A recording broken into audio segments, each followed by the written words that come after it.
ಕೆಲವೊಮ್ಮೆ ಅವ್ರು ಯಾವ ನೀವು ಮಂಗಳೂರಿನ ಯಾವಾಗಲೂ ನೀವು ತುಳುವರು ಕಂಡದಾಕ್ಷ ಎಲ್ಲ ಒಂದಾಗ್ತೀರಂತ ಹಾಗೆ ಹೇಳ್ತಾರೆ.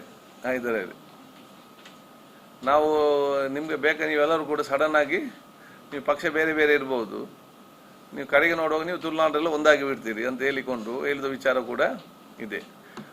ಅದು ಅದಕ್ಕಾಗಿ ತುಳು ಅಕಾಡೆಮಿ ಇದೆ. ಇಲ್ಲಿಯೇ ನಾವು ಸಭೆ ಮಾಡಿಕೊಂಡಲ್ಲ, ಇಡೀ ನಮ್ಮ ರಾಜ್ಯದ ಎಲ್ಲ ಜಿಲ್ಲೆಗಳಿಗೆ ಹೋಗಿ ತುಳುನಾಡಿನ ಸಂಸ್ಕೃತಿ, ಪರಂಪರೆ, ಆಚಾರ ವಿಚಾರವನ್ನು ಪರಿಚಯ ಮಾಡಿಕೊಳ್ಳೋ ಜವಾಬ್ದಾರಿ ತುಳು ಅಕಾಡೆಮಿಯ ಜವಾಬ್ದಾರಿ ಇವತ್ತು ಆಗಿದೆ. ಇವತ್ತು ನಾನು ಅವ್ರಿಗೆ ಹೇಳಿದೆ, ನಮ್ಮ ಪ್ರದೇಶ ವಿಶೇಷವಾದ ಪ್ರದೇಶ, ಬೇರೆ ಕಡೆ ಆಗಲ್ಲ. ನಮ್ಮಲ್ಲಿ ತುಳು ನಾವು ಮಾತಾಡುವವರು, ಬ್ಯಾರಿ ಮಾತಾಡೋರು, ಕೊಂಕಣಿ ಮಾತಾಡುವವರು, ಅದರ ಜೊತೆಯಲ್ಲಿ 16-20 ಸಬ್ಸೆಕ್ಷನ್ ಆಫ್ ದಿ ಸೊಸೈಟಿ, ಮೂಲ್ಯರಿರಲಿ, ಆಚಾರ್ಯರಿರಲಿ, ನಮ್ಮ ಗಾನಿಗರಿರಲಿ, ಕೋಟೆಯವರಿರಲಿ, ಪರಿಷ್ಠ ಪಂಗಡದಲ್ಲಿ ಇವತ್ತು ಕೋರ್ದಬ್ಬರನವರು ಇರ್ತಾರೆ, ಇವತ್ತು ನಮ್ಮ ಮೊಗೇರ ಅವರು ಇರ್ತಾರೆ, ಕೊರಗತಾನಿಯವರು ಇರ್ತಾರೆ, ಬಾಕೋಡವರು ಇರ್ತಾರೆ, ಗಟ್ಟಿ ಸಮಾಜ ಇರ್ತಾರೆ, ಕೋಟೆ ಸಮಾಜ ಇವತ್ತು ಇರ್ತಾರೆ. ಅದರ ರೀತಿ ಇನ್ನು 22 ಸಬ್ಸೆಕ್ಷನ್ ಆಫ್ ದಿ ಸೊಸೈಟೀಸ್ ಇದೆ ಇದರಲ್ಲಿ ನಮ್ಮ ಜಿಲ್ಲೆಯಲ್ಲಿ. ಇವರೆಲ್ಲರೂ ಕೂಡ ಒಗ್ಗಟ್ಟಾಗಿ ಮತ್ತು ಒಮ್ಮತದಿಂದ ತೆಕ್ಕೊಳ್ಳುವ ಶಕ್ತಿ ಅದು ತುಳು ಭಾಷೆಗೆ ಮಾತ್ರ ಇದೆ ಅಂತ ಹೇಳಿಕೆ ಬಯಸ್ತೇನೆ. ಈ ಭಾಷೆ ನಮ್ಮೆಲ್ಲರೂ ಕೂಡ ಒಟ್ಟಾಗಿ ಮಾಡಿದ್ದೆ. ಏನೋ ಬೇರೆ ಬೇರೆ ಭಾಷೆ ಇಷ್ಟು ಒಗ್ಗಟ್ಟಾಗುವಂಥ ಪರಿಸ್ಥಿತಿ ಆಗ್ತದೆ. ಸೊ ಇದಕ್ಕಿಂತ ವಿಶೇಷದ ಮಹತ್ವ ಇದೆ. ಮತ್ತು ಸಾವಿರಾರು ವರ್ಷಗಳಿಂದ ನೋಡಿ ಬೇರೆ ಭಾಷೆಗಳ ಲಿಪಿ ಇದೆ. ದಕ್ಷಿಣ ಕನ್ನಡ ಜಿಲ್ಲೆ ಅದು ಯಾವುದೇ ಭಾಷೆ ಇರಲಿ, ಅದು ತುಳು ಭಾಷೆ ಇರಲಿ, ಕೊಂಕಣಿ ಭಾಷೆ ಇರಲಿ, ಬ್ಯಾರಿ ಭಾಷೆ ಇರಲಿ, ಈ ಭಾಷೆಗೆ ಲಿಪಿ ಇಲ್ಲ. 3 ಭಾಷೆ ಕೂಡ ಲಿಪಿ ಇಲ್ಲ. ಸಾವಿರಾರು ವರ್ಷದಿಂದ ಬಾಯಿ ಮಾತಿನಲ್ಲಿ ಮಾತಾಡಿ ನಮ್ಮ ಹಿರಿಯರದನ್ನು ಉಳಿಸಿಕೊಂಡು, ಇಲ್ಲಿಯ ಎಷ್ಟೇ ಆಧುನಿಕ ತಂತ್ರಜ್ಞಾನ, ಟಿವಿ, ಪೇಪರ್ ಎಷ್ಟೇ ಬಂದರೂ ಕೂಡ ಈ ತುಳುನಾಡ ಸಂಸ್ಕೃತಿ ಬಲಿಷ್ಠವಾಗಿದೆ. ಯಾಕಂತ ಹೇಳಿದರೆ ಅದು ಜನರು ಮಾತಾಡಿಕೊಂಡೇ ಉಳಿಸಿಕೊಂಡಂತಂದು ಭಾಷೆ ಇವತ್ತು ಆಗಿದೆ. ಆದ ಕಾರಣ ಇದನ್ನು ನಾವು ರಾಜ್ಯದವರಿಗೆ ಪರಿಚಯ ಮಾಡೋ ಜವಾಬ್ದಾರಿ ಅದು ನಮ್ಮೆಲ್ಲರೂ ಇವತ್ತು ಜವಾಬ್ದಾರಿ ಹೇಳಲಿಕ್ಕೆ ಬಯಸುವಂಥದ್ದು. ಹಾಗೆ ವಿಶ್ವಾಸ ಇದೆ ನಮ್ಮ ಅಕಾಡೆಮಿಯವರು ಅದರ ಬಗ್ಗೆ ವಿಷಯದ ಕಾಳಜಿ ವಹಿಸಿಕೊಂಡು ಅಕಾಡೆಮಿ ಮತ್ತು ತುಳು ಭಾಷೆಗೆ ಮಹತ್ವ ಕೊಡುವ ಜೊತೆಯಲ್ಲಿ ತುಳುನಾಡಿನ ಭಾಷೆ ಮತ್ತು ಸಂಸ್ಕೃತಿ ಪರಂಪರೆಯನ್ನು ರಾಜ್ಯದ ಮತ್ತು ಜನತೆಗೆ ಪರಿಚಯ ಕೊಡುವಂಥದ್ದು. ಇವತ್ತು ನಾವು ದಕ್ಷಿಣ ಕನ್ನಡ ಜಿಲ್ಲೆಯ ತುಳು ನಾಟಕ ಮತ್ತು ಚಿತ್ರರಂಗದವರನ್ನು ನಾವು ವಿಶೇಷ ಗೌರವಿಸಬೇಕು. ಯಾವ ಒಂದು ಕಾಲದಲ್ಲಿ ನಮ್ಮ ಊರವರೇ ಮಾತಾಡೋದು ಕಡಿಮೆ, ಬಾಂಬೆಯವರು ಮಾತಾಡೋದು ಕಡಿಮೆ, ದುಬೈಯ ತುಳು ಮಕ್ಕಳು ಮಾತಾಡೋದ ಕಾಲಘಟ್ಟದಲ್ಲಿ ಕಲೆ ಮತ್ತು ಚಿತ್ರರಂಗದ ಮುಖಾಂತರ ಇಡೀ ವಿಶ್ವದಲ್ಲೇ ತುಳು ಭಾಷೆಯನ್ನು ಪರಿಚಯ ಮಾಡಿಕೊಂಡು ಜೀವಂತವಾಗಿರಲಿಕ್ಕೆ ದೊಡ್ಡ ಮಟ್ಟದ ಕೊಡುಗೆ ಅವರು ಕೊಟ್ಟಿದ್ದಾರೆ. ಎಲ್ಲ ನಮ್ಮ ನಾಟಕದವರು, ಚಿತ್ರರಂಗದವರು ಅಂತ ಹೇಳಲಿಕ್ಕೆ ಇಚ್ಛಿಸ್ತೇನೆ. ಒಂದು ನಿಮಿಷ, ಒಂದು ಸಣ್ಣ ಸಬ್ಮಿಷನ್. ಇದು ಹೇಳಿದಾಗೆ ಈಗ ಮುಂದಿನ ಅಧಿವೇಶನಕ್ಕೆ ಆಗುವಾಗ ನಾವು ಎಲ್ಲ MLA-ಗಳಿಗೆ ಬಂದು 100 ಬಲಿಸಲಿಲ್ಲ, ಚಾಲನೆಗೆ ಬಂದದ್ದು ಈಗ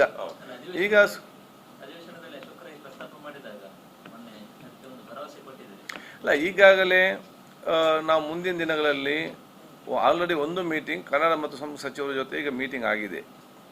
ಇದರಲ್ಲಿ ಬಹುಶಃ ಅವರು ನಮ್ಮ ಪಶ್ಚಿಮ ಬಂಗಾಳ, ಒರಿಸ್ಸಾ, ಆಂಧ್ರದಲ್ಲಿ ಕೆಲವೊಂದು ಭಾಷೆಗಳಿಗೆ ಸ್ಟೇಟ್ ಲ್ಯಾಂಗ್ವೇಜ್ ಅಂತ ಕೂಡ ಇವತ್ತು ಮಾಡಿರ್ತಾರೆ. ಅದು ಯಾವ ಆಧಾರದಲ್ಲಿ ಮಾಡಿದ್ದಾರೆ, ಹೇಗೆ ಏನಂತೇಳಿ ಅಲ್ಲಿಂದ ಕೂಡ ಮಾಹಿತಿ ಇವತ್ತು ತೆಕ್ಕೊಂಡಿದ್ದಾರೆ.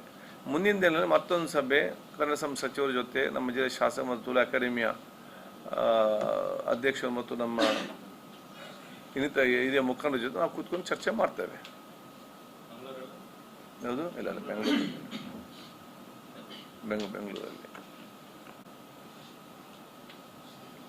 ಅದು ನಿಮ್ಗೆ ಇದರ ಕಾಪಿ ಸಿಕ್ಕಿದ್ದ? ಸೆಕೆಂಡ್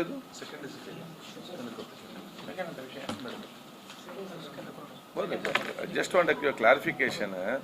ಯಾಕಂತ ಹೇಳಿದರೆ ಚರ್ಚೆ ಆಗುವಾಗ ಅದಕ್ಕೆ ಅವಕಾಶ ಕೊಡಲಿಲ್ಲ, ಹಾಗೆ ರೀತಿ ಹೇಳುವಂಥ ವಿಚಾರಗಳು ಇರ್ತದೆ. ನಾವು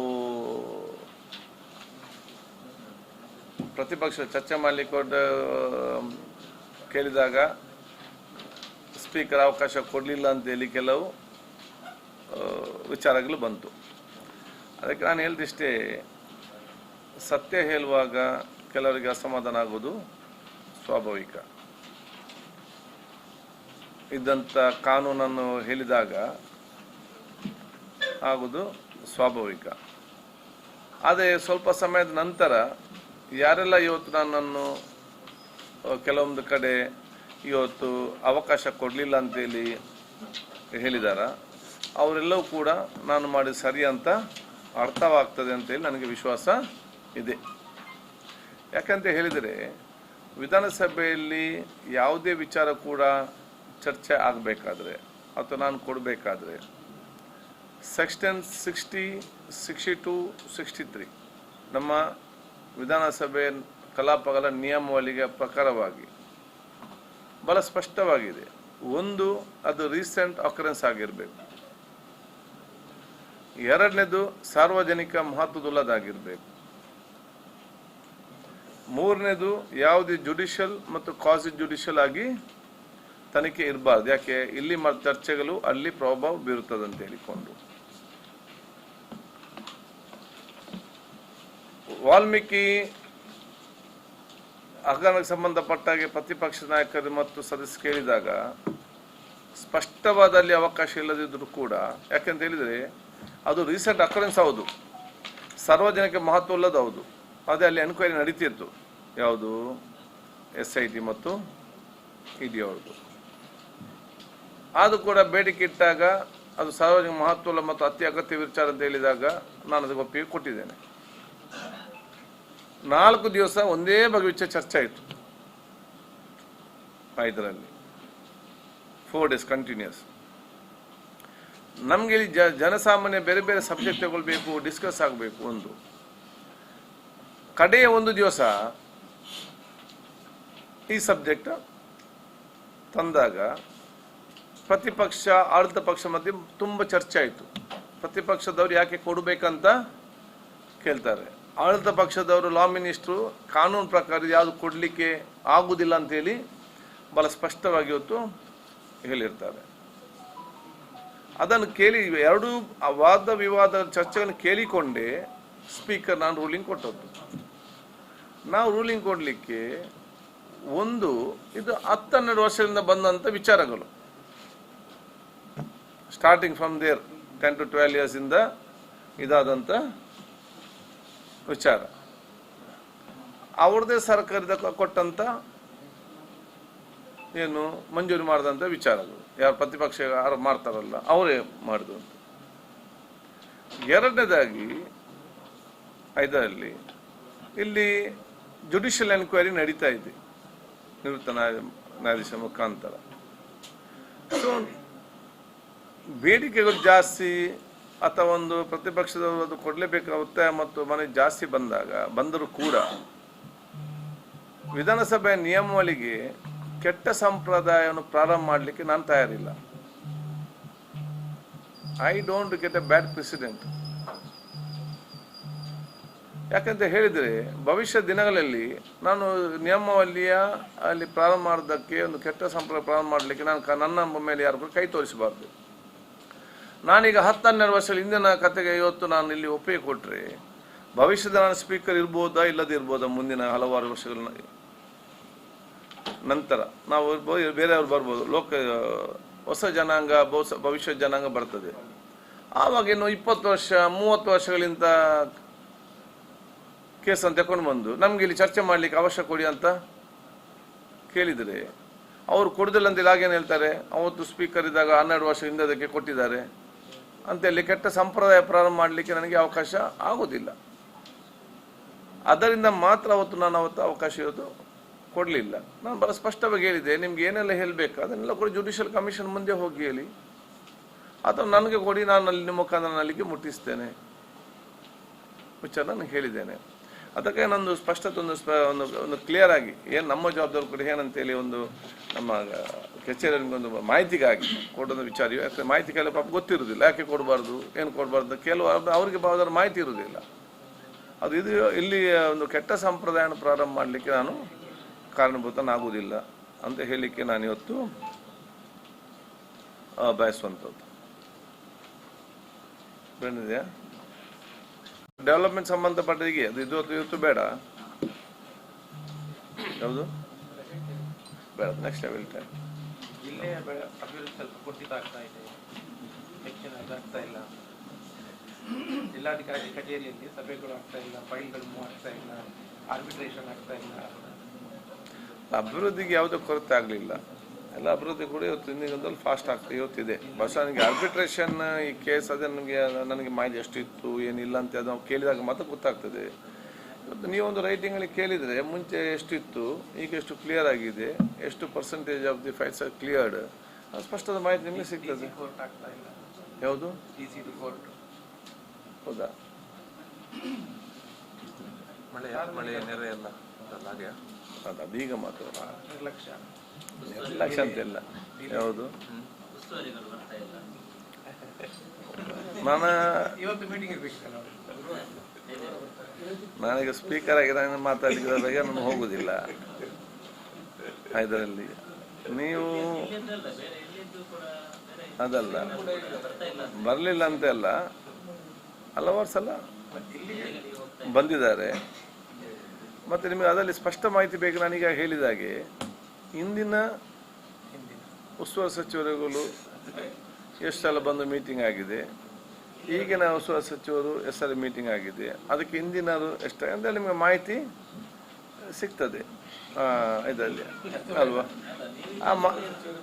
ಆ ಮಾಹಿತಿ ತಗೊಂಡು ಹೇಳಿದ್ರೆ ಆಯಿತು ಇದಕ್ಕೆ.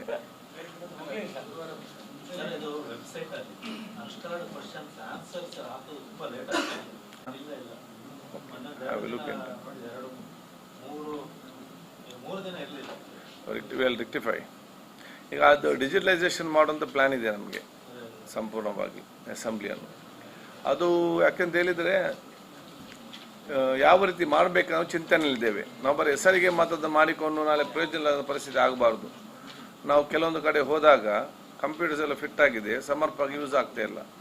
ಯಾಕೆಂತ ಹೇಳಿದರೆ ಅದಕ್ಕೆ ಬೇಕಾಗುವಂಥ ಅಪ್ಲಿಕೇಶನ್ ಆಗಿ ಎರಡು ಇದೆ. ಒಂದು common application throughout India, ನೇವಾ ಅಂತೇಳಿ ನ್ಯಾಷನಲ್ ಇ ವಿಧಾನ, ಇದು ಅದೆಲ್ಲ ರಾಜ್ಯಕ್ಕೆ ಸೂಟ್ ಆಗೋದಿಲ್ಲ. ಕೆಲವು ಕಡೆ ಬರೀ MLAಗಳು ಮಾತ್ರ, MLC ಇಲ್ಲ. ನಮ್ಮಲ್ಲಿ ಬೈಕೆ ಮರಳಿದೆ, ನಮ್ಮ ನಿಯಮಗಳೇ ಬೇರೆ, ಬೇರೆಯವ್ರ ನಿಯಮಗಳೇ ಬೇರೆ. ಸೊ ಇದರಲ್ಲಿ ಕೆಲವು ಟೆಕ್ನಿಕಲ್ ಸಮಸ್ಯೆ ಅದನ್ನು ಅಳವಡಿಸ್ಕೊಳ್ಳಿಕ್ಕೆ. ಸೊ ವಿ ಆರ್ ಪ್ಲ್ಯಾನಿಂಗ್ ಒಂದು ಅದರ ಬಗ್ಗೆ ಆಲೋಚನೆ. ಎರಡನೇದು ನಮ್ಮ ಸ್ಟೇಟಿಗೆ ಸಪ್ರೇಟ್ ಒಂದು ಅಪ್ಲಿಕೇಶನ್ ನಾವು ಮಾಡುವಂಥದ್ದು.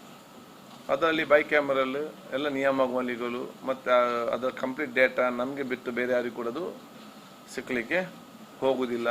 ಇದರ ಬಗ್ಗೆ ನಾವು ಚರ್ಚೆ ನಡೆಸಿ ಒಂದು ಕಮಿಟಿ ಮಾಡಿದ್ದೇವೆ.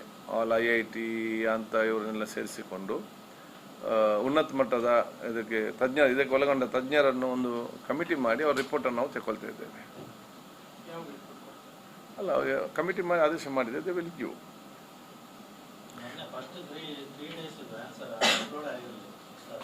ಅಲ್ವಾ? ಅದೊಂದು ಮಿಸ್ಟೇಕ್ ಇತ್ತು. ನಾವು ಅದನ್ನು ಅಲ್ಲ ಮೇ ಬಿ ನಮ್ಗೆ ಗೊತ್ತಿಲ್ಲ, ನೋಡ್ತೇನೆ. ನಾವು ಲೇ ಮಾಡಬೇಕು. ಅವತ್ತೀಗ ಲೇ ಆಗಿತ್ತಾ? ಓಕೆ. ಯಾವುದು ನೋಡಿ, ಈಗಾಗಲೇ ಒಂದು ಹಂತದ ಬದಲಾವಣೆ ನಾವು ತಂದದ್ದು. ಒಂದು ಮಹಾದ್ವಾರ ಒಳಗಡೆ ಕಾನ್ಸ್ಟಿಟ್ಯೂಷನ್ ಇದು, ಮತ್ತು ಆರ್ಟಿಫಿಷಿಯಲ್ ಇಂಟೆಲಿಜೆನ್ಸ್ ಕ್ಯಾಮರಾ ಇವರಿಗೆ ಯಾರಿಗೆ ನಮ್ಮ ಮೆಂಬರ್ಸ್ ಅದು ಎಷ್ಟು ಗಂಟೆ ಬರ್ತಾರೆ, ಎಷ್ಟು ಗಂಟೆ ಹೋಗ್ತಾರೆ, ಮತ್ತು ಟೋಟಲ್ ಒಳಗಡೆ ಎಷ್ಟು ಗಂಟೆ ಇದ್ದಾರೆ ಅಂತ ನಮಗೆ ಪಟ್ಟಿ ಸಿಗ್ತದೆ. ಅದು ಸ್ಟಾರ್ಟಿಂಗ್ ಆದ ಕಾರಣ ಡೇಟಾ ಕಲೆಕ್ಟ್ ಒಂದು ಇಲ್ಲದೇ ಇನ್ನು ಡೇ ಟು ಡೇ ಸಿಗ್ತದೆ. ಅದು ಫಸ್ಟ್ ಫೇಸ್ ಸೆಟ್ಟಿಂಗ್ ಎಲ್ಲ ಆಗಬೇಕಂತೇಳಿ ನಾವು ಡೇಟಾ ಒಂದು ಸೆಟ್ ಆಗ್ತದೆ ಇದರಲ್ಲಿ. ಸೊ ಇನ್ ಫ್ಯೂಚರ್ ಒಬ್ಬರು ಬೇಗ ಲೇಟಾಗಿ ಬಂದು ಕಡೆತನಕ್ಕಿದ್ದಾಗ ಯಾರು ಎಷ್ಟು ಹೊತ್ತಿದ್ವಿ ಅಂತ ನಮಗೆ ಲೆಕ್ಕ ಸಿಗ್ತಿರಲಿಲ್ಲ. ಮುಂಚೆ ಬೇಗ ಬಂದವ್ರು ಗೌರವಿಸ್ತಿದ್ದೆವು. ಅವು ಕೆಲವು ಹೇಳ್ತಾರೆ ನಾವು ಸ್ವಲ್ಪ ಲೇಟ್ ಬಂದಿರ್ಬೋದು, ಮತ್ತು ನಾವು ಕಡೆಯ ತನಕ ನಾವು ಕೂತ್ಕೊಳ್ತೇವೆ, ನಮಗೇನು ಕೂಡ ಗುರುತಿಸುವಂಥ ವಿಚಾರ ಇಲ್ಲ ಅಂತ ಹೇಳಿದಾಗ ಅದಕ್ಕಾಗಿ ನಾವು ಇದನ್ನು ಮಾಡಿದ್ದು. ಈಗ ಇದು ಎಷ್ಟು ಸಲ ಒಳಗಡೆ ಹೋದರೂ SM ಒಳಗಡೆ ಕ್ಯಾಪ್ಚರ್ ಆಗ್ತದೆ, ಹೊರಗಡೆ ಹೋದಾಗ ಕ್ಯಾಪ್ಚರ್ ಆಗ್ತದೆ. ಟೋಟಲ್ 8 ಗಂಟೆ ನಡೆದರೆ ಅದರೊಳಗೆ ನಾನೆಷ್ಟು ಹೊತ್ತು ಇದ್ದೆ ಅಂತೇಳಿ ಸ್ಪಷ್ಟವಾದ ನಮಗೆ ಮಾಹಿತಿ ಸಂಜೆ ಹೊತ್ತಾಗುವಾಗ ಬರ್ತದೆ. It's a first time through out India what we have done. ಅದ್ರ ಜೊತೆಯಲ್ಲಿ ನಮ್ಮ ಶಾಸಕರ ಕಾನ್ಸ್ಟಿಟ್ಯೂಷನ್ ಕ್ಲಬ್ ಕೂಡ ಇವತ್ತು ಉದ್ಘಾಟನೆಗಿದೆ, ಅದಕ್ಕೆ ಪ್ರಾರಂಭ ಆಗ್ತದೆ. ನೂತನ ಕಟ್ಟಡಕ್ಕೆ ನಾವು ಅತಿ ಶೀಘ್ರದಲ್ಲಿ ಅದಕ್ಕೆ ನಾವು ಚಾಲನೆ ಕೊಡ್ತೇವೆ. ಇಲ್ಲಿ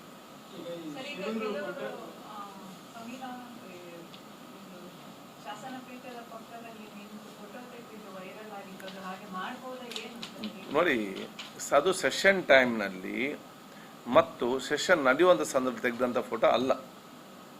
ಸೆಷನ್ ಪ್ರಾರಂಭ ಆಗುವ ಮುಂಚೆ 4 ದಿವಸ ಮುಂಚೆ ನಾನು ಅಲ್ಲಿ ಮೈಕ್ ಚೆಕ್ಕಿಂಗ್ ಮತ್ತು ಏನೆಲ್ಲ ಈ ಕಾನ್ಸ್ಟಿಟ್ಯೂಷನ್ ಏನು ಅಳವಡಿಸ್ತಾರೆ ಅದನ್ನೆಲ್ಲ ನೋಡಲಿಕ್ಕೆ ರಾತ್ರಿ ಆಗ ಹೋಗಿದ್ದೆ. ಹೋದಾಗ ನಾನು ಅಲ್ಲಿ ಕೂತ್ಕೊಂಡು ಮೈಕ್ ಟೆಸ್ಟ್ ಮಾಡ್ತಾ ಇದ್ದೆ. ಆವಾಗ ಒಂದು ಆಸಕ್ತಿಯಿಂದ ಒಂದು ಮಾಜಿ ಮೇಯರ್ ಅವರು, ಮಾಜಿ ಕಾರ್ಪೊರೇಟರ್ ಅವರು ನಿಂತು ಯಾರಲ್ಲಿ ಫೋಟೋ ತೆಗೆದಿದ್ದಾರೆ.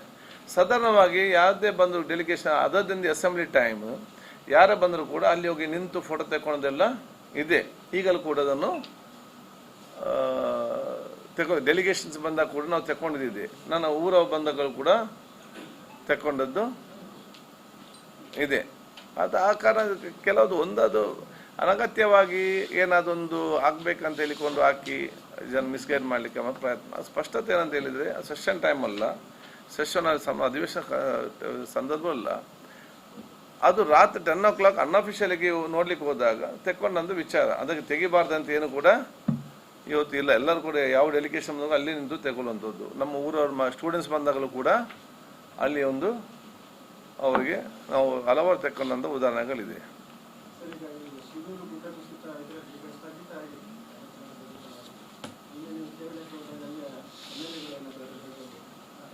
ಇಲ್ಲ, ನನಗೆ ಮೊನ್ನೆ ಕೇರಳದ ನಮ್ಮ MLAಗಳು ಇನ್ನಿತರೆಲ್ಲರೂ ಕೂಡ ಚರ್ಚೆ ಮಾಡಿದರು.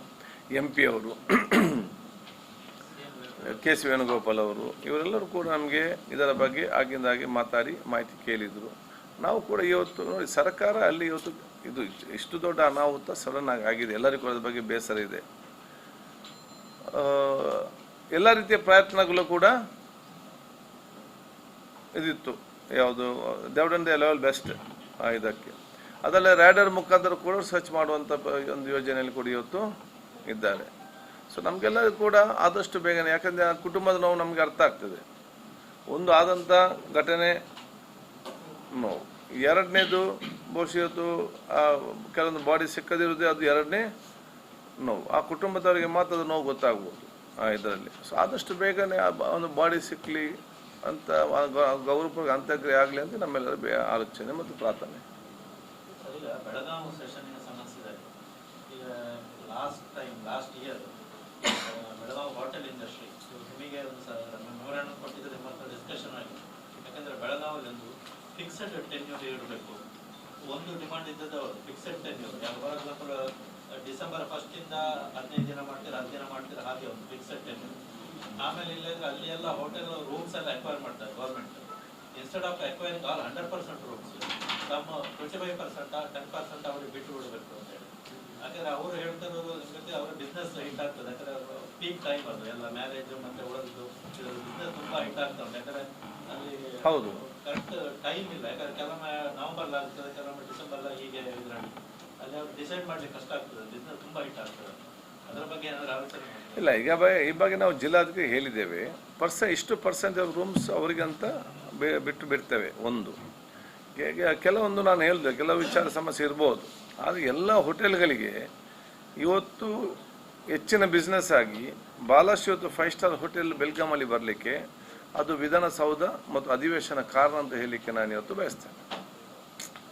ವಿಧಾನಸೌಧ, ಅಲ್ಲಿ ಸ್ವರ್ಣಸೌಧ ಮತ್ತು ಅಲ್ಲಿ ಅಧಿವೇಶನ ಪ್ರಾರಂಭ ಆಗುವ ಮುಂಚೆ ಬೆಲ್ಗಾಮ್ನ ಒಂದು ಫೋಕಸ್ ಆಫ್ ಅಟ್ರಾಕ್ಷನ್ ವಾಸ್ ಅಷ್ಟೇನಿರಲಿಲ್ಲ. ಸ್ವರ್ಣಸೌಧ ಮತ್ತು ವಿಧಾನಸಭೆ ಅಧಿವೇಶನ ನಡೆದಂಥ ಸಂದರ್ಭದಲ್ಲಿ ಇಡೀ ಅಲ್ಲಿ ಡೆವಲಪ್ಮೆಂಟ್ ಆಗಿದೆ. ಅಲ್ಲಿ ಟೂರಿಸ್ಟ್ಗಳು ಇವತ್ತು ಜಾಸ್ತಿ ಆಗಿದ್ದಾರೆ. ಭಾಳಷ್ಟು ಇವತ್ತು ಹೋಟೆಲ್ಸ್ಗಳು ಇವತ್ತು ಆಗಿದೆ. ಸೊ ಹೋಟೆಲ್ ಸ್ವಲ್ಪ ಇರ್ಬೋದು, ಅದು 95% all are benefited including hotel people. So ಈ ಸಣ್ಣ ಏನು ಸಮಸ್ಯೆ ಇದೆಯಾ ಅದು ವಿಲ್ ರೆಕ್ಟಿಫೈ ಅದನ್ನು ಹೇಳಿಕೊಂಡು. ಮತ್ತು ಇದೇ ಫಿಕ್ಸ್ಡ್ ಟೈಮ್ ಅಂತ ಸರ್ಕಾರಕ್ಕೆ ನಿಗದಿಪಡಿಸಲಿಕ್ಕೆ ಆಗೋದಿಲ್ಲ. ನವೆಂಬರ್ 1ರಿಂದ ಡಿಸೆಂಬರ್ ಒಳಗಡೆ ಅದು ಮಾಡಬೇಕಾಗುವಂಥದ್ದು ಇದರಲ್ಲಿ ಅದೆಲ್ಲ ನೋಡಿಕೊಂಡು ಸರ್ಕಾರ ಮಾಡಬೇಕಾಗ್ತದೆ. ಅದಕ್ಕೆ ಅನುಗುಣವಾಗಿ ಅಲ್ಲಿರುವಂಥ ಹೋಟೆಲ್ನ ಅಡ್ಜಸ್ಟ್ ಮಾಡಬೇಕು. ಮತ್ತು ಅಂಥ ತೊಂದರೆ ಇದ್ದರೆ ನಾನು ಜಿಲ್ಲಾಧಿಕಾರಿ ಮುಖಾಂತರ ಬಗೆಹರಿಸಲು ತಿಳಿಸ್ತೇನೆ.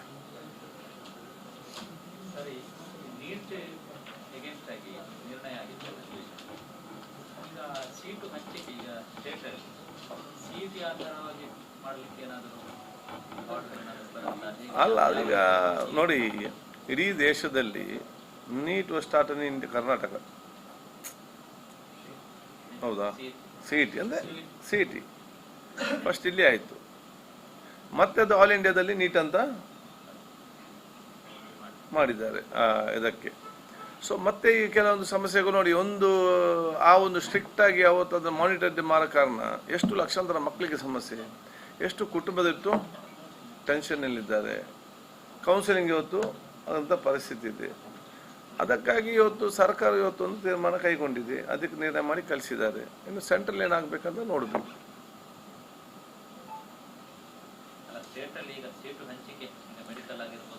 ಏನಿದ್ರು ಕೂಡ ಅಲ್ಲಿಂದ ಆದೇಶ ಬರಬೇಕಲ್ಲ, ಎಲ್ಲ ನೀಟೇ ಮಾಡೋದಂತ ಹೇಳಿದ್ರೆ ಅದು ನೀಟೇ ಮುಖಾಂತರ ಆಗುವಂತ they have to take a decision. ಅಲ್ಲಿ ಅಲ್ಲ ಆಗ್ತದೆ, ನಮ್ಮ ಅಲ್ಲಿಂದ ಏನು ಹೇಳಲಿಕ್ಕೆ ನಮ್ಗೆ ಗೊತ್ತಿಲ್ಲ. ಅಲ್ಲಿಂದ ಏನು ಆದೇಶ ಬರೋ ತನಕ ಏನು ಕೂಡ ಮಾಡಲಿಕ್ಕೆ ಆಗೋದಿಲ್ಲ. ಹೇಗೆ ಆಗ್ತದೆ, ಸೆಂಟ್ರಲೈಸ್ಡ್ ಅಲ್ಲ ಇದರಲ್ಲಿ. ಅದೇ ಗೊಂದಲನ್ನು ಬಗೆಹರಿಸ್ಬೇಕಂತೇಳಿ ನಾವು ಇವತ್ತು ಆಗ್ತೇವೆ.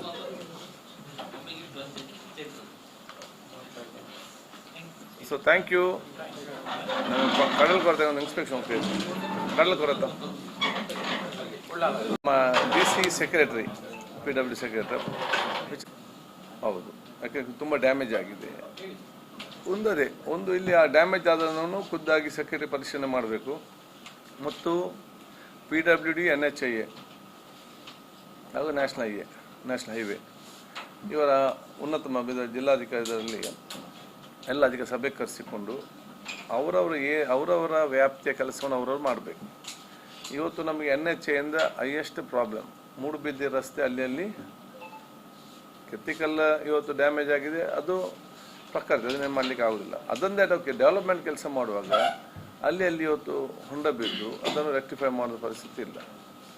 ನೀವು ಮಂಗಳೂರು ನಿಮ್ಮಂತ ಈಗ ಮೊನ್ನೆ ಮಾತಾಡಿದ ನಂತರ ದೇವರು ರೆಕ್ಟಿಫೈಡ್. ಈಗ ತಲಪಾಡಿ ರೋಡ್ ಸ್ವಲ್ಪ ರೆಕ್ಟಿಫೈ ಮಾಡ್ತಾ ಇದ್ದಾರೆ. ಬಂಟ್ವಾಳ ರೋಡ್ನಲ್ಲಿ ನೀರು ನಿಂತು ವೆರಿ ಡೇಂಜರಸ್. ಪ್ರತಿ ಸಲ ಕೂಡ ಅಲ್ಲಿ ದೊಡ್ಡ ಹೊಂಡ ಇದೆ ಅಡಿಯಲ್ಲಿ. ಸಣ್ಣ ಕಾರುಗಳು ಮಾರುತಿ 800 ಎಲ್ಲ ಅಲ್ಲಿ ಸ್ಟಕ್ ಆಗೋದು ಮಾತ್ರ ಅಲ್ಲ, ಅಲ್ಲಿ ಕಾರ್ ಡ್ಯಾಮೇಜ್ ಆಗುವಂಥ ಪರಿಸ್ಥಿತಿ ಆಗಿದೆ. ಇದೆಲ್ಲ ಕೂಡ ಈ ಸೋಷಿಯಲ್ ಪ್ರಾಬ್ಲಮ್, ಬುದ್ಧಿವಂತರಿಂದ ಆಗುವಂಥ ಸಮಸ್ಯೆ ಆಗಿದೆ. ಇದೆಲ್ಲವೂ ಕೂಡ ನಮಗೆ ಇದು ಕಲಿತವರು, ಕಲಿಯದೇವರಿಂದಲ್ಲ, ಇಂಜಿನಿಯರಿಂಗ್ ಕಲಿತವರು.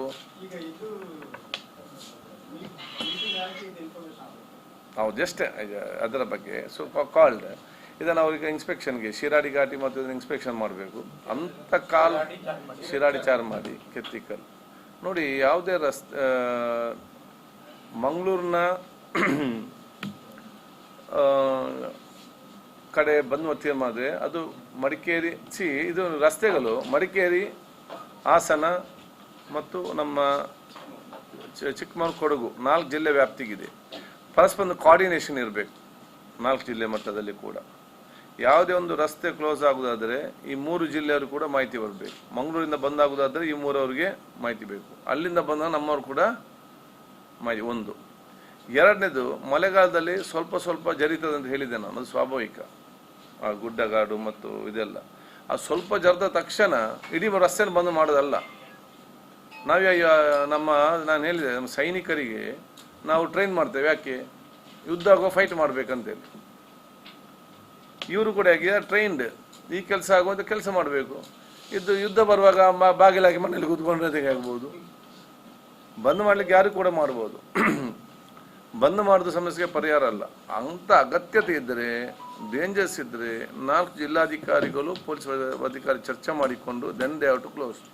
ಇಲ್ಲದಿದ್ದರೆ ಮಣ್ಣು ಜರದ ತಕ್ಷಣ ಕ್ಲೀನ್ ಮಾಡಬೇಕು. ಅದಕ್ಕೆ ಟೀಮ್ ಇಡಬೇಕು. ಎವ್ರಿ 10 ಕಿಲೋಮೀಟರ್ಸ್ ಅಲ್ಲಿ ಟೀಮ್ ಇಡಬೇಕು. ಮಣ್ಣು ಜರದ ತಕ್ಷಣ ಕ್ಲಿಯರ್ ಮಾಡಬೇಕು. ಪೊಲೀಸ್ ಡಿಪಾರ್ಟ್ಮೆಂಟ್ ವಹಿಸ್ಕೊಳ್ಬೇಕು. ಅದನ್ನು ವೆಹಿಕಲ್ ಹೋಗಬೇಕು. ಇದನ್ನು 2-3 ಮಂತ್ಸ್ ಬಾರಿ ನಿಕಟವಾಗಿ ಮಾನಿಟರ್ ಮಾಡಿಕೊಂಡು ಜನರಿಗೆ ತೊಂದರೆ ಆಗದ ರೀತಿಯಲ್ಲಿ ನೋಡಿಕೊಳ್ಬೇಕು. That is what we are given. So ಇವತ್ತು ಅವ್ರು ಶಿರಾಡಿ ಚಾರ್ಮಾಡಿ ಮತ್ತು ಇಲ್ಲೆಲ್ಲ ಹೋಗ್ತಾ ಇದ್ದಾರೆ.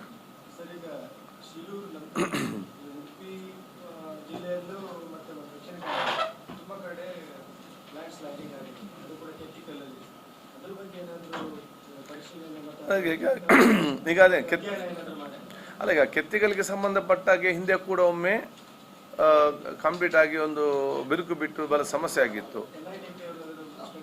NIT ಅವರು ಸ್ಟಡಿ ಮಾಡಿ ಮತ್ತು ಒಂದು ಹಂತಕ್ಕೆ ಇವತ್ತು ಅದು ನಿಂತಿದೆ, ಜರಿದಿದೆ.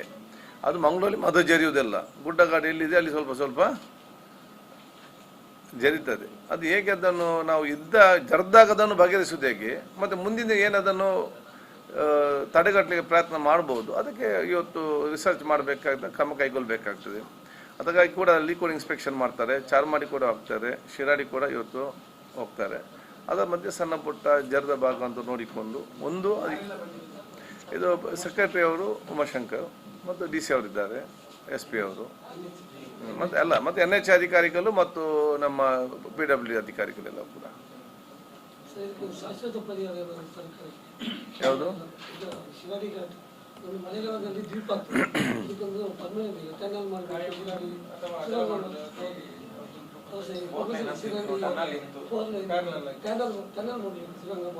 ಅಲ್ಲ ಸುರಂಗ ಮಾಡಬೇಕು ಬೇಡಿಕೆ ಚರ್ಚೆ ಪ್ಲ್ಯಾನಲ್ಲಿತ್ತು. ಮತ್ತು ಹೇಗೆ ರೈಲ್ವೆ ಲೈನ್ ಇದೆ, NOC ರೈಲ್ವೆಯಿಂದ NOC ಬರಬೇಕು, ಫಾರೆಸ್ಟಿಂದ ಕ್ಲಿಯರೆನ್ಸ್ ಬರಬೇಕು, ಆಲ್ಸೋ ಟೆಕ್ನಿಕಲ್ ಇಶ್ಯೂಸ್ ಆದ. ಈಗ ನಮಗೆ ಅಲ್ಲಿ ಆಗಬೇಕಾದ ಯಾವುದಂತ ಹೇಳಿದರೆ, ಎಲ್ಲಿ ಒಂದು ಹಂತದ ನಮ್ಮ ಮಾರನಬೈಲಿಂದ ಸಕಲೇಶ್ಪುರ ತನಕ ಇವತ್ತು ನಮ್ಮದು ಆ ಒಂದು ಸ್ಟ್ರೆಚಲ್ಲಿ ಕೆಲಸ ಆಗಲಿಲ್ಲ, ಅದನ್ನು ತಕ್ಷಣ ಕೆಲಸ ಮಾಡಬೇಕು. Free flow of the vehicle ಇದ್ದರೆ ಏನು ಪ್ರಾಬ್ಲಮ್ ಇಲ್ಲ. ಎರಡನೇದು, ಕೆಲವೊಂದು ಕಡೆ ಜರಿತದೆ ಇದರಲ್ಲಿ ಅಂತ ಪ್ರತಿ ವರ್ಷ ಕೂಡ ಅಂಥ ಸ್ಪಾಟ್ ಇದ್ದರೆ ಅದನ್ನು ನಾವು ನೆಕ್ಸ್ಟ್ ಇಯರ್ ಜರಿಯದ ರೀತಿ ಏನಾಗಿ ಕಟ್ಟಿಂಗ್ ಮಾಡಬೇಕು, ಏನು ಮಾಡಿದ್ರೆ ಈಗಲೇ ಅದನ್ನು ಮಾಡಬೇಕು ಇದರಲ್ಲಿ. ಥರ್ಡ್, ಪ್ರತಿ ಸಲ ಜರಿಲಿಕ್ಕೆ ಅದು ಮಣ್ಣಿದು ಪ್ರಾಬ್ಲಮ್, ಅದು ಗುಡ್ಡೆಯ ಪ್ರಾಬ್ಲಮ್ ಅಲ್ಲ, ಪ್ರಾಬ್ಲಮ್ ನಮ್ಮದೇ. ನಾವಲ್ಲಿ ಮೇಲೆ ಬೀಳುವಂಥ ನೀರನ್ನು ಯಾಕಡೆ ಡೈವರ್ಟ್ ಮಾಡಿ ಕೊಡಬೇಕಂತೇಳಿ ನಾವು ಅದನ್ನು ನೋಡೋದೇ ಇಲ್ಲ. ಎಲ್ಲ ಒಂದು ಟಾಪ್ ಆಫ್ ದ ಹಿಲ್ ಒಂದು ಗುಡ್ಡೆ ಇರ್ತದೆ, ಅಲ್ಲಿಗೆ ನೀರು ಬೀಳ್ತದೆ. ಫಾರ್ ಎಕ್ಸಾಂಪಲ್, ನೀರು ಬಿದ್ದರೆ ಎಲ್ಲಿ ನೀರು ಕಲೆಕ್ಟ್ ಆಗ್ತದೆ ಅಲ್ಲಿಂದಲೇ ನಾವು ಒಂದು ಡ್ರೈನ್ ಥರ ಮಾಡಿ ಎಲ್ಲ ನೀರುಗಳು ಒಂದೇ ಕಡೆಯಿಂದ ಬಂದು ಕೆಳಗೆ ಬಂದು ಸೇರುವಾಗೆ ಮಾಡಿದೆ, ಅದು ಒಂದೇ ಇದರಲ್ಲಿ ಆ ಒಂದು ಸಿಮೆಂಟ್ ಡ್ರೈನಲ್ಲಿ ಬಂದು ಕೆಳಗೆ ಮುಡ್ತದೆ. ಆಗ ಈ ಮಣ್ಣಿಗೆ ಏನು ಡ್ಯಾಮೇಜ್ ಆಗೋದಿಲ್ಲ. ಯೂಶಲಿ ಈಗ ಏನಾಗ್ತದೆ, ನೀರು ಬಂದಾಗ ಡೈರೆಕ್ಟ್ ಮೇಲೆ ಬೀಳೋದು, ಅದು ಮಣ್ಣು ಎಲ್ದು ಎಲ್ಲಿ ಅದೊಂದು ಕಡೆ ಕಲೆಕ್ಟ್ ಆಗಿ ಆಗಿ ಆಗಿ ವೆಯ್ಟ್ ಫೋರ್ಸ್ ಆದಾಗ ಇಟ್ ವಿಲ್ ಓಪನ್ ಔಟ್. ಮಣ್ಣಿಗೂ ಕೂಡ ಅದರೊಂದು ಶಕ್ತಿ ಇದೆ ಅಲ್ಲ, ಪ್ರತಿಯೊಬ್ಬರಿಗೂ ಅದರೊಂದು ಕೆಪಾಸಿಟಿ ಅಂತ ಇದೆ. ಹಿಂದೆ ಇತ್ತು ಅಲ್ಲ, ನಿಮ್ಗೂ ಅಲ್ಲ ಅಲ್ಲ ಹಿಂದೆ ಇತ್ತು ನೋಡಿ. ಶಿರಾಡಿ ಘಾಟ್ ಆಗಿರಲಿ, ಆಸುಪಾಸಿ ಈ ಕುಸಿತಗಳು ಪಶ್ಚಿಮ ಘಟ್ಟದಲ್ಲಿ ಕಳೆದ 5-6 ವರ್ಷಗಳಲ್ಲಿ ಅಲ್ಲ ಅಲ್ಲ ಅದು ನಿಮ್ಗೆ ಮಾತ್ರ ಗೊತ್ತು 5-6 ವರ್ಷಗಳಂತೇಳಿ. ನಾನೀಗ ಸಣ್ಣದಿರುವ ಯಾಕಂತ ಹೇಳಿದ್ರೆ ಯಾಕಂತ ಹೇಳಿದ್ರೆ ಮಂಗಳೂರು ಟು ಹಾಸನ ರೈಲ್ವೆ ನನ್ನ ತಾಯಿಯ ತಂದೆಯವರು ಮಾಡಿದ್ದು. Entire railway line including within the tunnel contractor. ಈ ನಿಮ್ಮ ಪಡೀಲ್ ಅಂಡರ್ ಪಾಸ್ ಓಲ್ಡ್ ಇದೆ, ಈಗ ಹೊಸದಾಗಿ ಕಾಂಕ್ರೀಟ್ ಮಾಡಿದೆ, ಅದು ಓಲ್ಡ್ ಕಟ್ಟಿಂಗ್ ಎಲ್ಲ ಅವರದೇ. ಅದಕ್ಕೆ ಕಡಬಕ್ಕರ್ ಕಟ್ಟಿಂಗ್ ಇದ್ದವರು ಅವರೇ. ಇದರಲ್ಲಿ from Mangaluru to Hassan entire railway line ಅವ್ರು ಮಾಡಿದ್ದು. ನಮ್ಮಾಗ ಜೀಪಲ್ಲಿ ಪಲ್ಟಿ ಆಗಿ ವಾಸ್ ವೆರಿ ಸ್ಮಾಲ್, ಘಾಟಲ್ಲಿ ಪಲ್ಟಿ ಆಗಿತ್ತು ಕೆಳಗಡೆ. ಅವರು ಸ್ಟಾಫ್ನವರು ಇವರೆಲ್ಲ ಅಲ್ಲ, ಈಗಲ್ಲ ಒಳಗಿನ ಕಾಡಿನ ರಸ್ತೆ ಎಲ್ಲ ಮೇಲೆ ಹೋಗ್ಬೇಕಲ್ಲ. ಸೊ ಏನೋ ಅದಾಗಲೇ ಇದಿತ್ತು, ಆಗಾಗ ಜರಿಯುವಂಥದ್ದು. ನಾವು ಸಣ್ಣದಿದ್ದೆವು, ಭಾಳ ಸಣ್ಣದಿದ್ದೆವು, ಆಗ ಹೋಗ್ತಿದ್ದೆ. ಹಾಸನ ರೈಲ್ವೆ ಟನಲ್ ಆಗುವಾಗ ಆ ಕೆಲಸ ಆಗುವ ನಾನು ಹೋಗ್ತಿದ್ದೆ ಅಲ್ಲಿ. ಬ್ಲಾಸ್ಟ್ ಮಾಡಿ ಅವರ ಈಗ ಟನಲ್ ಸಿಗ್ತದಲ್ಲ ಅದನ್ನು ಕಟ್ಟುವಾಗ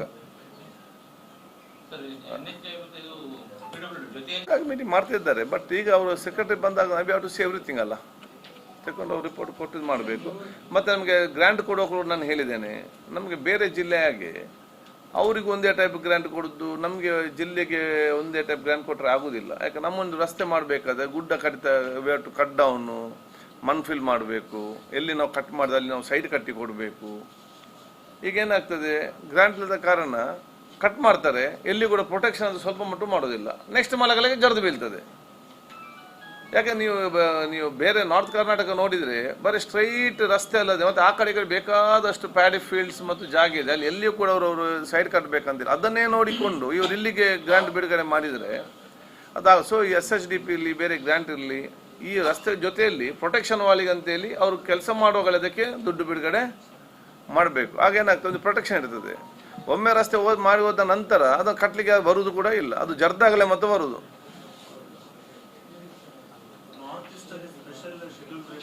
ಇದೆ same thing we have to copy the north east model. North ಇಂಡಿಯಾದ ನಾರ್ತ್ ಈಸ್ಟ್ನಲ್ಲಿ we have to copy that model ನಾವು ಅದಕ್ಕೆ.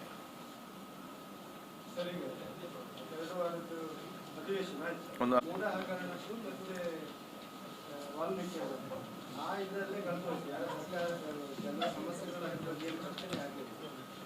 ಈಗ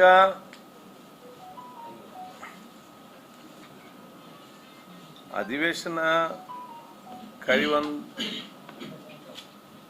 ಕರೆದಂಥ ಸಂದರ್ಭದಲ್ಲಿ ಭಾಳಷ್ಟು ಚರ್ಚೆ ಇತ್ತು ಮಾಧ್ಯಮದಲ್ಲಿ, ಜನರ ಮಧ್ಯೆ ಎಲ್ಲ. ಇದು 1 ದಿವಸ ನಡೀತದ, 2 ದಿವಸ ನಡೀತದ ಅಂತೇಳಿ ಭಾಳ ಚರ್ಚೆ. ಅದರ ಮುಂಚೆ ಇದು ಹಾಗೆ ಆಗ್ತದೆ, ಹೀಗೆ ಆಗ್ತಂತೆ. ಅಲ್ಲೇ ಇವತ್ತು 9 ದಿವಸದಲ್ಲಿ 8 ದಿವಸ ಅಧಿವೇಶನ ನಡೆದಿದೆ.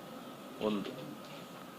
2ನೇದು ಮಳೆಗಾಲ ಮತ್ತು ಅತಿವೃಷ್ಟಿಗೆ ಸಂಬಂಧಪಟ್ಟಾಗೆ ಚರ್ಚೆ ನಡೆದು ಸರ್ಕಾರ ಕೂಡ ಉತ್ತರ ಕೊಟ್ಟಿದೆ. ಸುಮಾರು 60-70 ಕಾಲಿಂಗ್ ಅಟೆನ್ಷನ್ಸ್ ಕೂಡ ಇವತ್ತು ಚರ್ಚೆ ಮಾಡಿ ಡೀಟೇಲ್ಸ್ ಕೊಟ್ಟಿದ್ದೇನೆ. ಅದು ಚರ್ಚೆ ಆಗಿದೆ. ಅದು ಬೇರೆ ಬೇರೆ ಸಮಸ್ಯೆಗಳು. ಕ್ವಶನ್ ಅವರ್ ಕೂಡ ಇವತ್ತು 1-2 ದಿವಸ ಬಿಟ್ಟು ಬೇರೆ ಎಲ್ಲ ದಿವಸ ಕೂಡ ಇವತ್ತು ಚರ್ಚೆ ಆಗಿದೆ.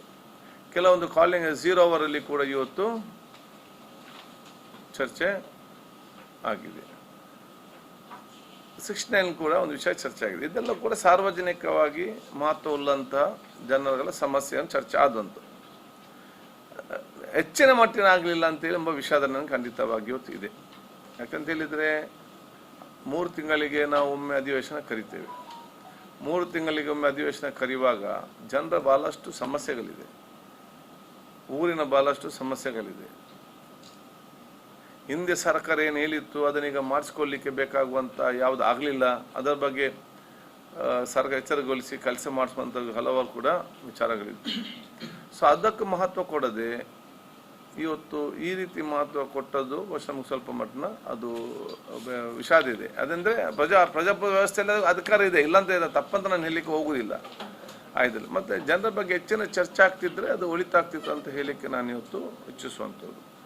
ಈ ಬೇರೆ ಬೇರೆ ವಿಷಯ ಎಲ್ಲಿಯೂ ಕೂಡ ಚರ್ಚೆ ಮಾಡ್ಬೋದು, ಇಲ್ಲಿ ಮಾಡಬಾರ್ದಂತ ಇಲ್ಲ. ಆದರೆ ಆ ಸಮಯವನ್ನು ಯಾವುದಕ್ಕೆ ಹೆಚ್ಚಿನಾಗಿ ಮೀಸಲಿಡಬೇಕಂತೇಳಿ ಎಲ್ಲರೂ ಕೂಡ ಅದನ್ನು ಬಹುಶಃ ಆಲೋಚನೆ ಮಾಡಬೇಕಾಗ್ತದೆ.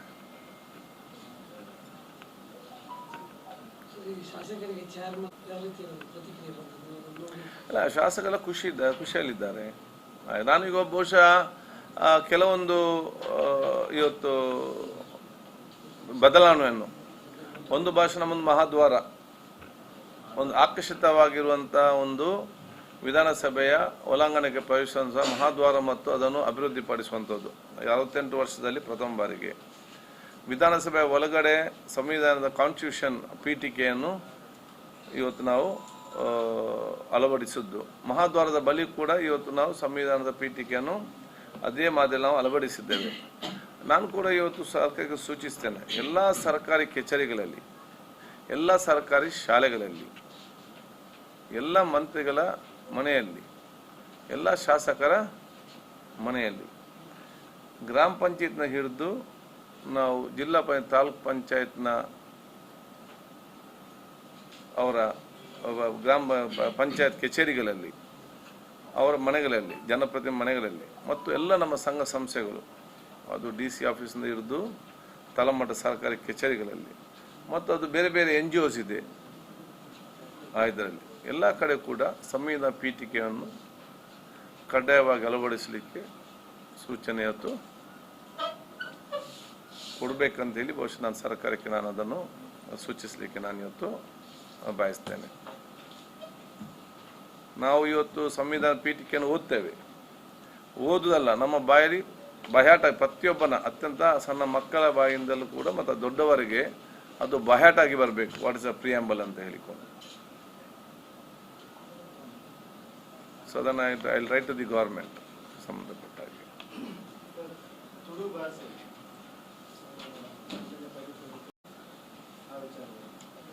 ನೋಡಿ, ಒಂದು ಭಾಷೆಯ ಮಹತ್ವ, ಅದರ ಇತಿಹಾಸ, ಅದರ ಸಂಸ್ಕೃತಿ ಮತ್ತು ಪರಂಪರೆ ಏನು ನಾವು ಈ ರಾಜ್ಯದ ಎಲ್ಲ ಜನರಿಗೆ ಪರಿಚಯ ಕೊಡದಿದ್ದ ಕಾರಣ ಈ ಒಂದು ಭಾಷೆಯ ಮಹತ್ವ ಇರುವುದಿಲ್ಲ. ಆಗ ಅಪವಾಸ ಎಂದು ಯಾರು ಕೂಡ ಮಾಡಲಿಲ್ಲ. ಕೆಲವೊಮ್ಮೆ ಅವ್ರು ಯಾವ ನೀವು ಮಂಗಳೂರಿನ ಯಾವಾಗಲೂ ನೀವು ತುಳುವರು ಕಂಡ ತಕ್ಷಣ ಎಲ್ಲ ಒಂದಾಗ್ತೀರಂತ ಹೇಗೆ ಹೇಳ್ತೇವೆ. ಇದರ ನಾವು ನಿಮಗೆ ಬೇಕಾ ನೀವೆಲ್ಲರೂ ಕೂಡ ಸಡನ್ ಆಗಿ ನೀವು ಪಕ್ಷ ಬೇರೆ ಬೇರೆ ಇರ್ಬೋದು, ನೀವು ಕಡೆಗೆ ನೋಡುವಾಗ ನೀವು ತುಳುನಾಡರೆಲ್ಲ ಒಂದಾಗಿ ಬಿಡ್ತೀರಿ ಅಂತ ಹೇಳಿದ ವಿಚಾರ ಕೂಡ ಇದೆ. ಅದು ಅದಕ್ಕಾಗಿ ತುಳು ಅಕಾಡೆಮಿ ಇದೆ. ಇಲ್ಲಿಯೇ ನಾವು ಸಭೆ ಮಾಡಿಕೊಂಡಲ್ಲ, ಇಡೀ ನಮ್ಮ ರಾಜ್ಯದ ಎಲ್ಲ ಜಿಲ್ಲೆಗಳಿಗೆ ಹೋಗಿ ತುಳುನಾಡಿನ ಸಂಸ್ಕೃತಿ, ಪರಂಪರೆ, ಆಚಾರ ವಿಚಾರವನ್ನು ಪರಿಚಯ ಮಾಡಿಕೊಳ್ಳೋ ಜವಾಬ್ದಾರಿ ತುಳು ಅಕಾಡೆಮಿಯ ಜವಾಬ್ದಾರಿ ಇವತ್ತು ಆಗಿದೆ. ಇವತ್ತು ನಾನು ಅವ್ರಿಗೆ ಹೇಳಿದೆ, ನಮ್ಮ ಈ ಪ್ರದೇಶ ವಿಶೇಷವಾದ ಪ್ರದೇಶ, ಬೇರೆ ಕಡೆ ಆಗಲ್ಲ. ನಮ್ಮಲ್ಲಿ ತುಳು ನಾವು ಮಾತಾಡುವವರು, ಬ್ಯಾರಿ ಮಾತಾಡುವವರು, ಕೊಂಕಣಿ ಮಾತಾಡುವವರು, ಅದರ ಜೊತೆಯಲ್ಲಿ 16-20 ಸಬ್ಸೆಕ್ಷನ್ ಆಫ್ ದಿ ಸೊಸೈಟಿ, ಮೂಲ್ಯರಿರಲಿ, ಆಚಾರ್ಯರಿರಲಿ, ನಮ್ಮ ಗಾನಿಗರಿರಲಿ, ಕೋಟೆಯವರಿರಲಿ, ಪರಿಷ್ಠ ಪಂಗಡದಲ್ಲಿ ಇವತ್ತು ಕೋರ್ದಬ್ಬಣ್ಣವರು ಇರ್ತಾರೆ, ಇವತ್ತು ನಮ್ಮ ಮೊಗೇರ ಅವರು ಇರ್ತಾರೆ, ಕೊರಗತಾನಿಯವರು ಇರ್ತಾರೆ, ಬಾಕುಡವರು ಇರ್ತಾರೆ, ಗಟ್ಟಿ ಸಮಾಜ ಇರ್ತಾರೆ, ಕೋಟೆ ಸಮಾಜ ಇವತ್ತು ಇರ್ತಾರೆ. ಅದೇ ರೀತಿ ಇನ್ನು 22 ಸಬ್ಸೆಕ್ಷನ್ ಆಫ್ ದಿ ಸೊಸೈಟೀಸ್ ಇದೆ ಇದರಲ್ಲಿ ನಮ್ಮ ಜಿಲ್ಲೆಯಲ್ಲಿ. ಇವನ್ನೆಲ್ಲರೂ ಕೂಡ ಒಗ್ಗಟ್ಟಾಗಿ ಮತ್ತು ಒಮ್ಮತದಿಂದ ತೆಕ್ಕೊಳ್ಳುವ ಶಕ್ತಿ ಅದು ತುಳು ಭಾಷೆಗೆ ಮಾತ್ರ ಇದೆ ಅಂತ ಹೇಳಿಕೆ ಬಯಸ್ತೇನೆ. ಈ ಭಾಷೆ ನಮ್ಮೆಲ್ಲರೂ ಕೂಡ ಒಟ್ಟಾಗಿ ಮಾಡಿದ್ದೆ. ಏನೋ ಬೇರೆ ಬೇರೆ ಭಾಷೆ ಇಷ್ಟು ಒಗ್ಗಟ್ಟಾಗುವಂಥ ಪರಿಸ್ಥಿತಿ ಆಗ್ತದೆ. ಸೊ ಇದಕ್ಕೊಂದು ವಿಶೇಷದ ಮಹತ್ವ ಇದೆ. ಮತ್ತು ಇದು ಸಾವಿರಾರು ವರ್ಷಗಳಿಂದ ನೋಡಿ, ಬೇರೆ ಭಾಷೆಗಳ ಲಿಪಿ ಇದೆ. ದಕ್ಷಿಣ ಕನ್ನಡ ಜಿಲ್ಲೆ ಅದು ಯಾವುದೇ ಭಾಷೆ ಇರಲಿ, ಅದು ತುಳು ಭಾಷೆ ಇರಲಿ, ಕೊಂಕಣಿ ಭಾಷೆ ಇರಲಿ, ಬ್ಯಾರಿ ಭಾಷೆ ಇರಲಿ, ಈ ಭಾಷೆಗೆ ಲಿಪಿ ಇಲ್ಲ. 3 ಭಾಷೆ ಕೂಡ ಲಿಪಿ ಇಲ್ಲ. ಸಾವಿರಾರು ವರ್ಷದಿಂದ ಬಾಯಿ ಮಾತಿನಲ್ಲಿ ಮಾತಾಡಿ ನಮ್ಮ ಹಿರಿಯರದನ್ನು ಉಳಿಸಿಕೊಂಡು, ಇಲ್ಲಿಯ ಎಷ್ಟೇ ಆಧುನಿಕ ತಂತ್ರಜ್ಞಾನ, ಟಿವಿ, ಪೇಪರ್ ಎಷ್ಟೇ ಬಂದರೂ ಕೂಡ ಈ ತುಳುನಾಡ ಸಂಸ್ಕೃತಿ ಬಲಿಷ್ಠವಾಗಿದೆ. ಯಾಕಂತ ಹೇಳಿದರೆ ಅದು ಜನರು ಮಾತಾಡಿಕೊಂಡೇ ಉಳಿಸಿಕೊಂಡಂತಂದು ಭಾಷೆ ಇವತ್ತು ಆಗಿದೆ.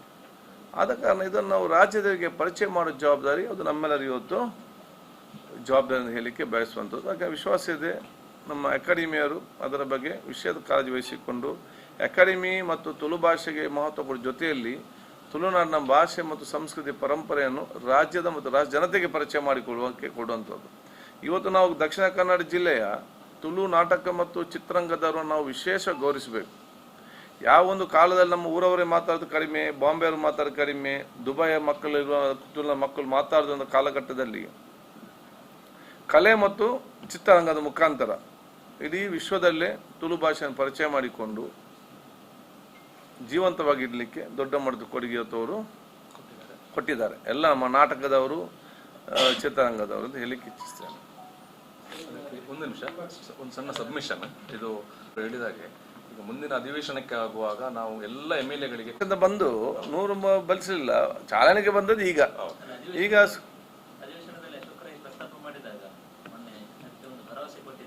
ಅಲ್ಲ. ಈಗಾಗಲೇ ನಾವು ಮುಂದಿನ ದಿನಗಳಲ್ಲಿ ಆಲ್ರೆಡಿ ಒಂದು ಮೀಟಿಂಗ್ ಕನ್ನಡ ಮತ್ತು ಸಂಸ್ಕೃತಿ ಸಚಿವರ ಜೊತೆ ಈಗ ಮೀಟಿಂಗ್ ಆಗಿದೆ. ಇದರಲ್ಲಿ ಬಹುಶಃ ಅವರು ನಮ್ಮ ಪಶ್ಚಿಮ ಬಂಗಾಳ, ಒರಿಸ್ಸಾ, ಆಂಧ್ರದಲ್ಲಿ ಕೆಲವೊಂದು ಭಾಷೆಗಳಿಗೆ ಸ್ಟೇಟ್ ಲ್ಯಾಂಗ್ವೇಜ್ ಅಂತ ಕೂಡ ಇವತ್ತು ಮಾಡಿರ್ತಾರೆ. ಅದು ಯಾವ ಆಧಾರದಲ್ಲಿ ಮಾಡಿದ್ದಾರೆ, ಹೇಗೆ, ಏನಂತೇಳಿ ಅಲ್ಲಿಂದ ಕೂಡ ಮಾಹಿತಿ ಇವತ್ತು ತೆಕ್ಕೊಂಡಿದ್ದಾರೆ. ಮುಂದಿನ ದಿನದಲ್ಲಿ ಮತ್ತೊಂದು ಸಭೆ ಕನ್ನಡ ಸಂಸ್ಕೃತಿ ಸಚಿವರ ಜೊತೆ, ನಮ್ಮ ಜಿಲ್ಲೆ ಶಾಸಕ ಮತ್ತು ತುಳು ಅಕಾಡೆಮಿಯ ಅಧ್ಯಕ್ಷರು ಮತ್ತು ನಮ್ಮ ಇನ್ನಿತರ ಹಿರಿಯ ಮುಖಂಡರ ಜೊತೆ ನಾವು ಕೂತ್ಕೊಂಡು ಚರ್ಚೆ ಮಾಡ್ತೇವೆ. ಯಾವುದು ಇಲ್ಲ ಬೆಂಗಳೂರಲ್ಲಿ. ಅದು ನಿಮ್ಗೆ ಇದರ ಕಾಪಿ ಸಿಕ್ಕಿದ್ದ? ಸೆಕೆಂಡ್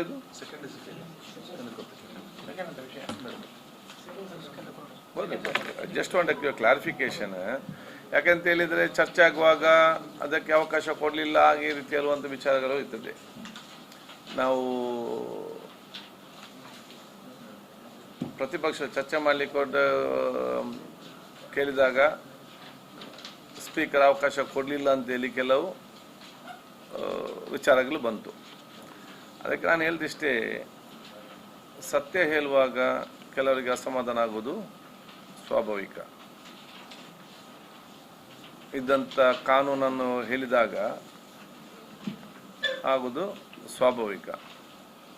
ಆದರೆ ಸ್ವಲ್ಪ ಸಮಯದ ನಂತರ ಯಾರೆಲ್ಲ ಇವತ್ತು ನನ್ನನ್ನು ಕೆಲವೊಂದು ಕಡೆ ಇವತ್ತು ಅವಕಾಶ ಕೊಡಲಿಲ್ಲ ಅಂತೇಳಿ ಹೇಳಿದಾರ, ಅವರೆಲ್ಲವೂ ಕೂಡ ನಾನು ಮಾಡಿದ ಸರಿ ಅಂತ ಅರ್ಥವಾಗ್ತದೆ ಅಂತೇಳಿ ನನಗೆ ವಿಶ್ವಾಸ ಇದೆ.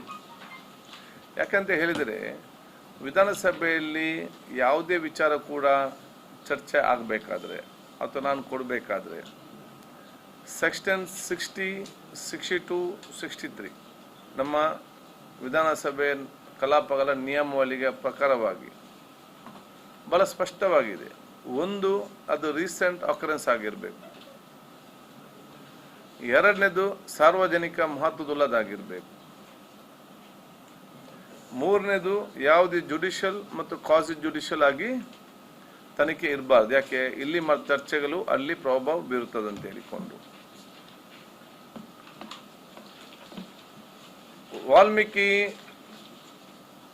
ಹಗರಣಕ್ಕೆ ಸಂಬಂಧಪಟ್ಟಾಗೆ ಪ್ರತಿಪಕ್ಷ ನಾಯಕರು ಮತ್ತು ಸದಸ್ಯರು ಕೇಳಿದಾಗ ಸ್ಪಷ್ಟವಾದ ಅಲ್ಲಿ ಅವಕಾಶ ಇಲ್ಲದಿದ್ದರೂ ಕೂಡ, ಯಾಕೆಂತ ಹೇಳಿದರೆ ಅದು ರೀಸೆಂಟ್ ಅಕರೆನ್ಸ್ ಹೌದು, ಸಾರ್ವಜನಿಕ ಮಹತ್ವ ಉಳ್ಳದು ಹೌದು, ಅದೇ ಅಲ್ಲಿ ಎನ್ಕ್ವೈರಿ ನಡೀತಿತ್ತು.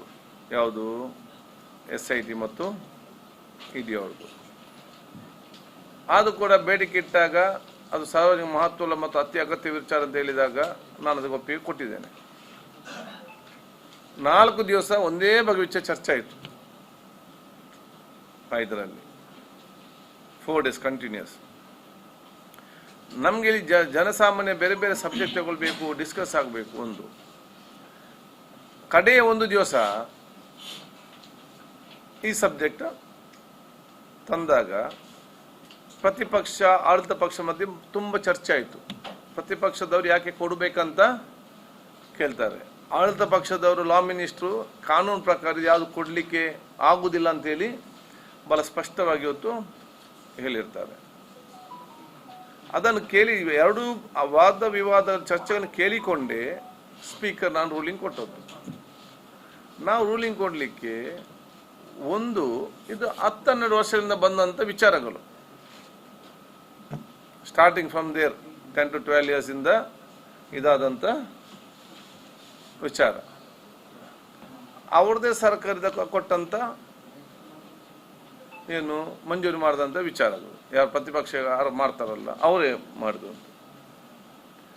ಎರಡನೇದಾಗಿ ಇದರಲ್ಲಿ ಇಲ್ಲಿ ಜುಡಿಷಿಯಲ್ ಎನ್ಕ್ವೈರಿ ನಡೀತಾ ಇದೆ ನಿವೃತ್ತ ನ್ಯಾಯಾಧೀಶ ಮುಖಾಂತರ. ಸೊ ಬೇಡಿಕೆಗಳು ಜಾಸ್ತಿ ಅಥವಾ ಒಂದು ಪ್ರತಿಪಕ್ಷದವರು ಅದು ಕೊಡಲೇಬೇಕಾದ ಒತ್ತಾಯ ಮತ್ತು ಮನೆ ಜಾಸ್ತಿ ಬಂದರೂ ಕೂಡ ವಿಧಾನಸಭೆಯ ನಿಯಮಾವಳಿಗೆ ಕೆಟ್ಟ ಸಂಪ್ರದಾಯವನ್ನು ಪ್ರಾರಂಭ ಮಾಡಲಿಕ್ಕೆ ನಾನು ತಯಾರಿಲ್ಲ. I don't get a bad president. ಯಾಕಂತ ಹೇಳಿದರೆ ಭವಿಷ್ಯ ದಿನಗಳಲ್ಲಿ ನಾನು ನಿಯಮಾವಳಿಯ ಅಲ್ಲಿ ಪ್ರಾರಂಭ ಮಾಡೋದಕ್ಕೆ ಒಂದು ಕೆಟ್ಟ ಸಂಪ್ರದಾಯ ಪ್ರಾರಂಭ ಮಾಡಲಿಕ್ಕೆ ನನ್ನ ಮೇಲೆ ಯಾರು ಕೈ ತೋರಿಸಬಾರ್ದು. ನಾನೀಗ 10-12 ವರ್ಷಗಳ ಹಿಂದಿನ ಕತೆಗೆ ಇವತ್ತು ನಾನು ಇಲ್ಲಿ ಒಪ್ಪಿಗೆ ಕೊಟ್ಟರೆ ಭವಿಷ್ಯದ ನಾನು ಸ್ಪೀಕರ್ ಇರ್ಬೋದಾ ಇಲ್ಲದಿರ್ಬೋದಾ ಮುಂದಿನ ಹಲವಾರು ವರ್ಷಗಳ ನಂತರ ನಾವು ಇರ್ಬೋದು, ಬೇರೆಯವ್ರು ಬರ್ಬೋದು, ಹೊಸ ಜನಾಂಗ ಭವಿಷ್ಯ ಜನಾಂಗ ಬರ್ತದೆ. ಆವಾಗ ಇನ್ನು 20 ವರ್ಷ 30 ವರ್ಷಗಳಿಂದ ಕೇಸನ್ನು ತಗೊಂಡು ಬಂದು ನಮ್ಗೆ ಇಲ್ಲಿ ಚರ್ಚೆ ಮಾಡ್ಲಿಕ್ಕೆ ಅವಶ್ಯ ಕೊಡಿ ಅಂತ ಕೇಳಿದರೆ ಅವರು ಕೊಡುದಿಲ್ಲ ಅಂತ ಹಾಗೇನು ಹೇಳ್ತಾರೆ, ಅವತ್ತು ಸ್ಪೀಕರ್ ಇದ್ದಾಗ 12 ವರ್ಷ ಹಿಂದೆ ಅದಕ್ಕೆ ಕೊಟ್ಟಿದ್ದಾರೆ ಅಂತೇಳಿ ಕೆಟ್ಟ ಸಂಪ್ರದಾಯ ಪ್ರಾರಂಭ ಮಾಡಲಿಕ್ಕೆ ನನಗೆ ಅವಕಾಶ ಆಗೋದಿಲ್ಲ. ಅದರಿಂದ ಮಾತ್ರ ನಾನು ಅವತ್ತು ಅವಕಾಶ ಇವತ್ತು ಕೊಡಲಿಲ್ಲ. ನಾನು ಬಹಳ ಸ್ಪಷ್ಟವಾಗಿ ಹೇಳಿದೆ, ನಿಮ್ಗೆ ಏನೆಲ್ಲ ಹೇಳಬೇಕು ಅದನ್ನೆಲ್ಲ ಕೂಡ ಜುಡಿಷಿಯಲ್ ಕಮಿಷನ್ ಮುಂದೆ ಹೋಗಿ ಹೇಳಿ, ಅಥವಾ ನನಗೆ ಕೊಡಿ, ನಾನು ಅಲ್ಲಿ ನಿಮ್ಮ ಮುಖಾಂತರ ಅಲ್ಲಿಗೆ ಮುಟ್ಟಿಸ್ತೇನೆ ವಿಚಾರ ನಾನು ಹೇಳಿದ್ದೇನೆ. ಅದಕ್ಕೆ ನಂದು ಸ್ಪಷ್ಟತೆ ಒಂದು ಕ್ಲಿಯರ್ ಆಗಿ ಏನು ನಮ್ಮ ಜವಾಬ್ದಾರಿ ಕೂಡ ಏನಂತೇಳಿ ಒಂದು ನಮ್ಮ ಕಚೇರಿಗೊಂದು ಮಾಹಿತಿಗಾಗಿ ಕೊಡೋದು ವಿಚಾರ. ಯಾಕಂದರೆ ಮಾಹಿತಿ ಕೆಲವು ಪಾಪ ಗೊತ್ತಿರೋದಿಲ್ಲ, ಯಾಕೆ ಕೊಡಬಾರ್ದು ಏನು ಕೊಡಬಾರ್ದು, ಕೆಲವು ಅವರಿಗೆ ಯಾವುದಾದ್ರು ಮಾಹಿತಿ ಇರೋದಿಲ್ಲ. ಅದು ಇಲ್ಲಿ ಒಂದು ಕೆಟ್ಟ ಸಂಪ್ರದಾಯನ ಪ್ರಾರಂಭ ಮಾಡಲಿಕ್ಕೆ ನಾನು ಕಾರಣಭೂತನಾಗುವುದಿಲ್ಲ ಅಂತ ಹೇಳಲಿಕ್ಕೆ ನಾನು ಇವತ್ತು ಬಯಸುವಂಥದ್ದು. ಬಂದಿದೆಯಾ?